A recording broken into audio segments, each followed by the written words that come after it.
All right, so Ontario is staring down a bit of an economic storm, and the government has a massive, multi-billion-dollar plan to try and navigate through it. Today, we're going to crack open the official 2025 Economic Outlook to really understand the threats, the strategy, and what it all means for the province's future. So let's start with the big question, right? Why does Ontario's economy need a protection plan in the first place? Well, it turns out this whole strategy is a direct response to some very real, very specific pressures from outside our borders. And here's the number one threat they identify right off the bat: U.S. tariffs.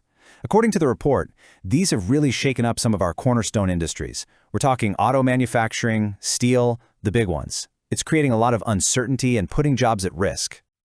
But it's not just the tariffs. There's this broader feeling of global economic uncertainty, this kind of instability in the air.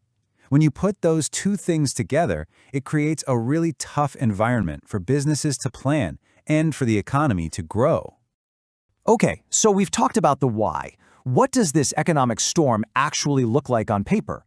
Let's get into the numbers the report is projecting. And this is where it gets really telling. This chart basically tells the story of why this whole plan even exists. You see that growth number? It's projected to get cut almost in half in 2025, down to just 0.8% before barely ticking up in 2026. This slowdown is the key justification for the government's entire defensive game plan. All right, so with that slowdown as the backdrop, the government's crafted its response. So let's break down what this plan to protect Ontario is actually all about. You know, this quote from the Minister of Finance really sums up the mission.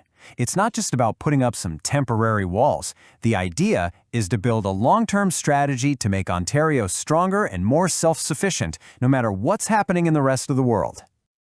The plan is basically broken down into a few key parts. Let's tackle the first one, the immediate first aid kind of stuff, the defensive moves to help businesses and workers weather this storm right now.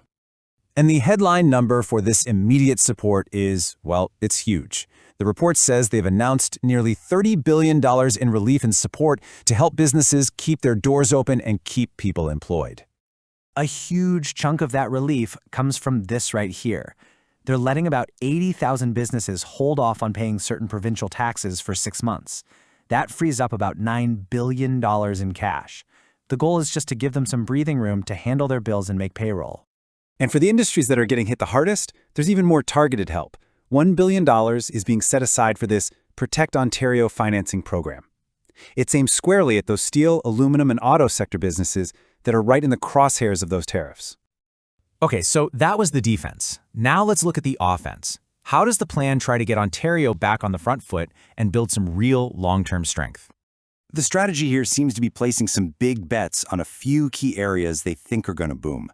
We're talking about finally developing those critical minerals up in the Ring of Fire, doubling down on nuclear energy, going all in on attracting electric vehicle and battery manufacturing, and of course, cutting red tape to make it cheaper to do business here. But, getting a new mine approved can take forever. So to speed things up for those critical minerals, they're rolling out this new framework. It's called One Project, One Process, and it's all about simplifying a super complicated system. And here's basically how it's supposed to work. Instead of bouncing between a bunch of different ministries, a project gets designated. It goes through one coordinated review with one dedicated team, and the goal is one final approval. The big promise here? They claim this will slash government review times by at least 50%. All right, on to the third part of the plan. And this one's a biggie. It's trying to do two things at once: build massive new infrastructure projects and, at the same time, make life a little more affordable for all of us. And when I say massive, I mean it. Look at this number. Over $201 billion is earmarked for the 10-year capital plan. They're calling it the most ambitious building plan in Ontario's history, covering everything from highways and transit to new hospitals. So where is a lot of that cash going? To fight something we all know and hate: gridlock. The report says traffic jams cost the economy a staggering $56 billion every single year. So the plan directly targets that with huge projects like Highway 413, the Bradford Bypass, and big expansions to public transit. And what about that saving you money part? Well, here's one example they point to: the One Fare program for transit. For the average person who commutes daily using these systems, the report calculates that it saves them about $1,600 a year. Okay, So after all this spending, all these investments, you're probably asking the billion-dollar question. How are they going to pay for all of this? What does the bottom line look like? Well, this table from the report gives us their roadmap. You can see they're planning for a deficit of $13.5 billion in the 2025-26 fiscal year. But then it's projected to shrink to $7.8 billion the next year, and then, just barely, tip over into a small surplus by 2027-28. And if you're a visual person, this chart makes it super clear. You can just see that deficit bar getting smaller and smaller each year, with the goal of finally getting back into the black in that 2027-28 fiscal year. Now, to back this up, the report points to a few key financial health scores. They highlight that the debt-to-GDP ratio, which is just how much the province owes compared to the size of its economy, is at 37.7%. They also note they've gotten credit rating upgrades and that the cost to borrow money is near historic lows.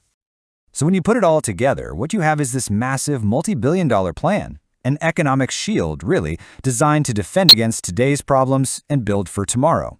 But the ultimate question, the one we'll all be watching, is, in a world this uncertain, will this shield be strong enough to truly protect and grow Ontario's prosperity for the long haul? Welcome to the Deep Dive. We're digging into a set of government documents today, specifically the 2025 Ontario Economic Outlook and Fiscal Review. Our mission, really, is to get to the heart of this plan. It's basically the government's playbook for dealing with some pretty serious economic pressures, both global and, closer to home. That's right. And when you dig into it, you see they're wrestling with two big things. Firstly, that ongoing global economic uncertainty we keep hearing about.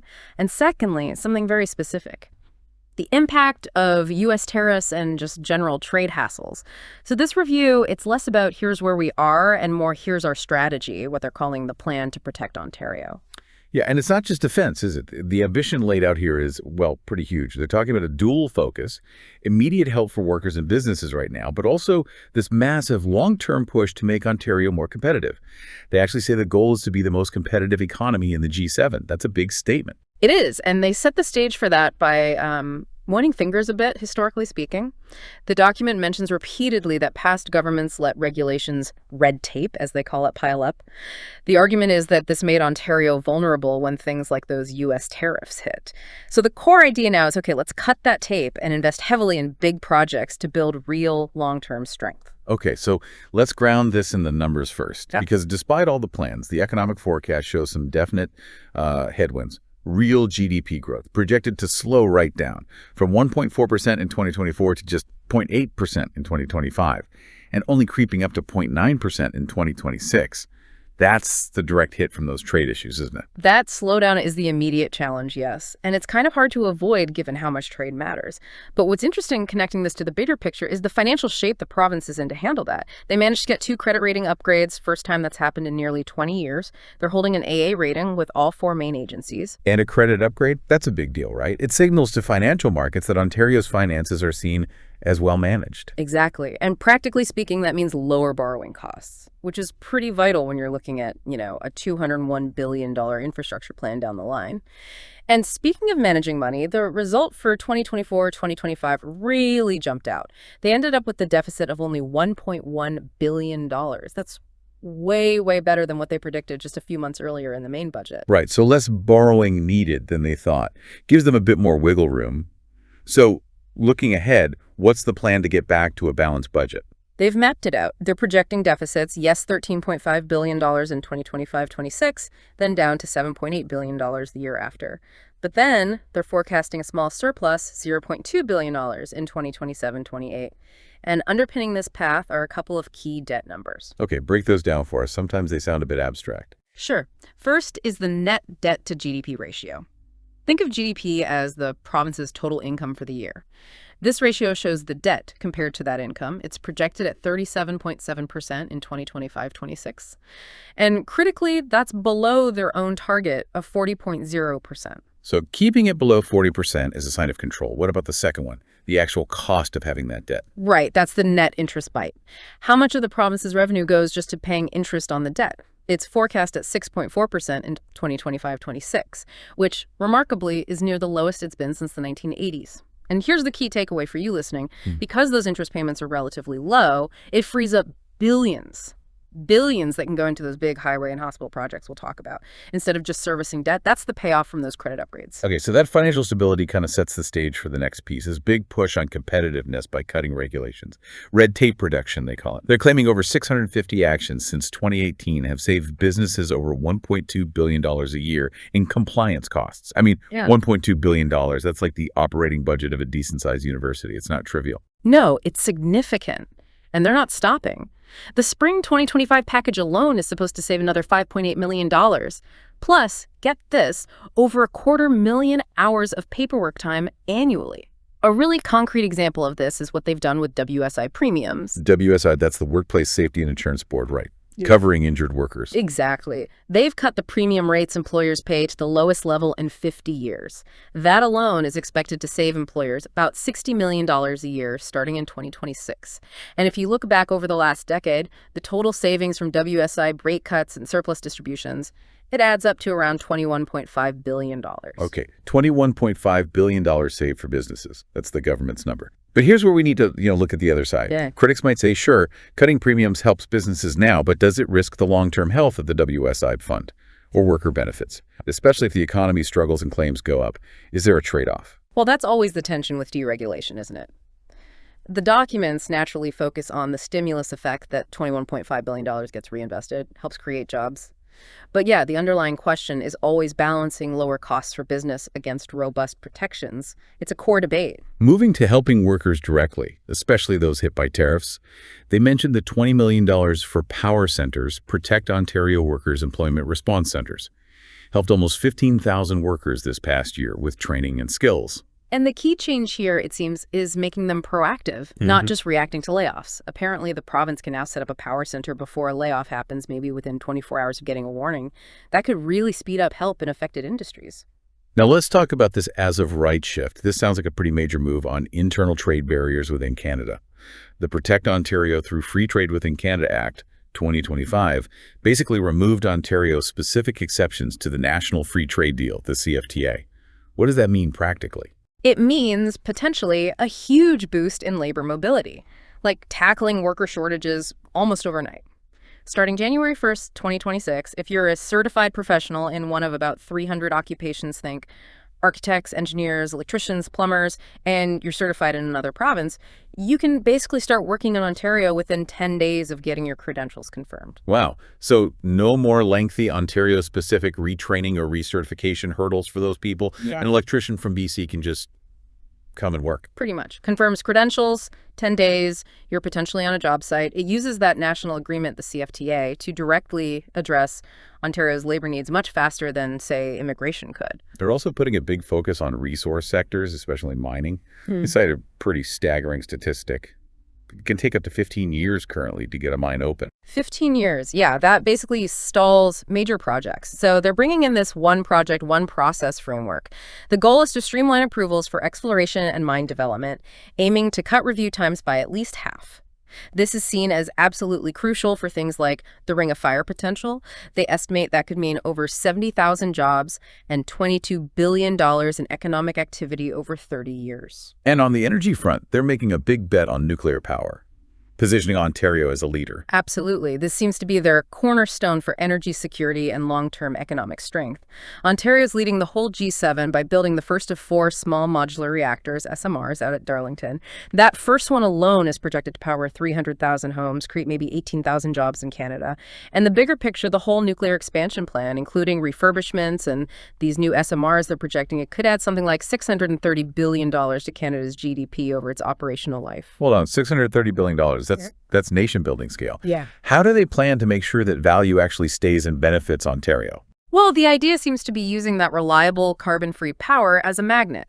Attract major manufacturing, critical mineral processing, industries that need huge amounts of stable energy. They're explicitly linking the nuclear investment to having the power needed for all the other massive projects we're about to discuss. All right, let's get into those massive projects. The capital plan. Energy, transit, healthcare. The total over 10 years is over $201 billion. They're calling it the biggest, most ambitious build-out in Ontario's history. Looking at that huge number, Where's the biggest chunk going? Where's the main focus? The biggest single fight seems to be against gridlock, traffic congestion. The government figures gridlock cost the economy something like $56.4 billion just in 2024, and that could balloon to $108 billion by 2044 if they don't act. So arguably, the financial risk of not spending is seen as greater than the risk of spending that $201 billion. Wow, $56 billion lost productivity every year. That really puts the cost of these new highways and transit lines into perspective. It does. So the big highway projects getting started are Highway 413, that new 52-kilometer 400 series route, expected to save drivers up to half an hour per trip, and the Bradford Bypass, aiming for about 35 minutes saved in travel time. They're even studying some really ambitious stuff, like a new tunnel expressway for vehicles in transit under parts of the 401. And transit's getting a massive slice too, right? $61 billion over 10 years. Yeah, that's funding what they're calling the largest subway expansion in Canadian history.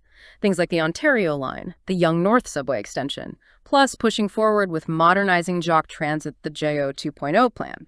And there's an immediate saving for people already using transit, that one fare program, where you don't pay twice for transfers between systems. They estimate that saving daily commuters about $1,600 a year on average. That's real money back in people's pockets. Beyond moving people around, the infrastructure plan has a big focus on health and social infrastructure too. Yes, a huge piece, $56 billion over 10 years just for health capital.